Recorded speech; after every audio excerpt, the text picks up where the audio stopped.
রাজ্যে আধার কার্ড নিয়ে বেশ কিছু সমস্যা দেখা দিয়েছিল এবং সেই সমস্যা অফিসিয়াল ত্রুটির জন্য হয়েছিল, কিন্তু মাননীয় মুখ্যমন্ত্রী মমতা বন্দ্যোপাধ্যায় এবং তৃণমূল কংগ্রেস সেই সুযোগকে কাজে লাগিয়ে এই সন্দেশখালির ঘটনাকে ধামাচাপা দেওয়ার জন্য বিভিন্ন জেলায় মাননীয় মুখ্যমন্ত্রী লোককে ভয় দেখাতে শুরু করেছিলেন যে আধার কার্ড নাকি বাতিল হয়ে যাচ্ছে, এনআরসি হবে, আধার কার্ড বাতিল হয়ে যাচ্ছে। আমি বাংলার জনগণকে আশ্বস্ত করতে চাই, কারো আধার কার্ড বাতিল হচ্ছে না।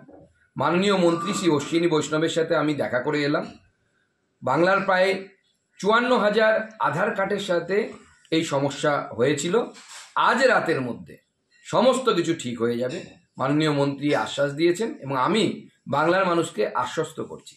তার সাথে সাথে বাংলার মানুষকে আমি সাবধান করতে চাই যে যত ভোট এগিয়ে আসবে এই মিথ্যাশ্রীর প্রচার তত বাড়বে। সেজন্য মিথ্যাশ্রী থেকে সাবধানে থাকুন, দূরত্ব বজায় রাখুন। সুকান্ত মজুমদার এবং ভারতীয় জনতা পার্টি রেসপন্সিবিলিটি নিচ্ছে, দায়িত্ব নিচ্ছে, যাদের আধার কার্ড নিয়ে সমস্যা হয়েছে তাদের সকলের আধার কার্ড ঠিক করার ব্যবস্থা আমরা দায়িত্ব নিয়ে বলছি।